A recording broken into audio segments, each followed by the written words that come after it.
Hello, I'm going to try again. I'm sorry I got cut off last time. I'm just talking really about the fact that the mainstream media, the Western mainstream media, have got its knickers in a twist, completely in a twist, about this small fire in a bucket on a train in London. It's a small fire. It wasn't a massive terrorist attempt, and it was an amateur thing, and I don't care. They keep talking about how it was like the mother of all bombs, really. It wasn't the mother of all bombs. Nothing bloody happened. Meanwhile, the whole mainstream media is ignoring the genocide and ethnic cleansing of the Rohingya Muslims. What the hell has the world come to? What the bloody hell has the world come to if the mainstream media can still be harping on about a small fire in a bucket and a woman with a bandage round her head with not a speck of dust on her from this so-called fireball that ripped through the carriages? It's all utter bollocks, and I'm sick of it. I am sick of this scaremongering mainstream media. That's what they're still doing. They're still scaremongering about that small event, about that ridiculously small event. And meanwhile, hundreds of thousands of Rohingya Muslims are being murdered every day. Do you know what they do? Do you know what I saw the other day? I saw a man take off his shoes and pick up a baby. And he took off his shoes so he could swing around and throw that baby in a fire. And throw that baby in a fire. Now that's real. That's real. So why the bloody hell? Why the bloody hell are the mainstream media ignoring that? How can they ignore that and concentrate on a poxy little fire that wasn't even a fire? It looked like a match had lit. I can't bear to see the suffering, and I can't bear to see this one-sided bullshit. We have to start standing up to our media. If you are still paying your television licence in Britain, stop! Because they don't deserve a bloody penny of it. While they can ignore babies being trodden on and burned.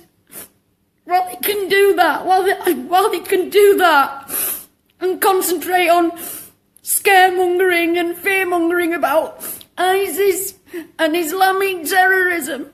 Look what so-called Buddhists are doing to hundreds of thousands of people, but the mainstream media in the West doesn't give a shit about them because they're Muslims.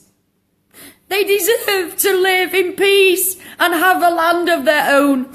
Or if they can't have a land of their own, at least be deemed as equal citizens. Equal citizens in the country that they're living in. What they're going to do? It seems to me like the UN and the West are just going to let them all die. Just going to let them all die. And there'll be no Rohingya left. And then they'll go, oh, we should have done something. Yes, you should. United Nations.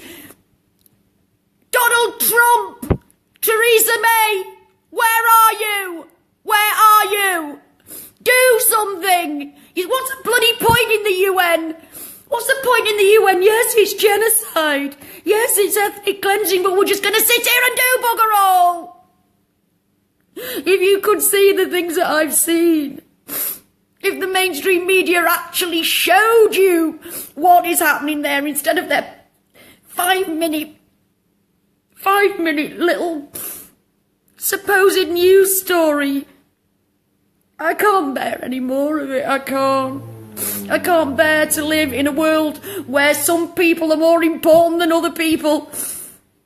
It doesn't matter what your religion is. It doesn't matter how wealthy you are. There is no one person any more important than another. No one. So please, if you're seeing this, speak out for the Rohingya Muslims before there's just none of them left. Share what you find on the internet. Share it, but please make sure it's the real thing. Please make sure it's really Rohingya, because I have seen a few posts that aren't Rohingya. It doesn't mean they're any less disgraceful and barbaric, but they're not. We must share the truth because the mainstream media aren't. And when I can see a man swinging a baby round and then take off his shoes so he can turn round better before throwing them in the fire. women being beheaded after they've been raped. So all of you out there going on about ISIS, the beheaders, care as much about these people being beheaded. But don't you care about them because they're only Muslims, Rohingyan? Don't you care about that? So not another bloody word about head choppers from you lot until you speak up for the Rohingya Muslims.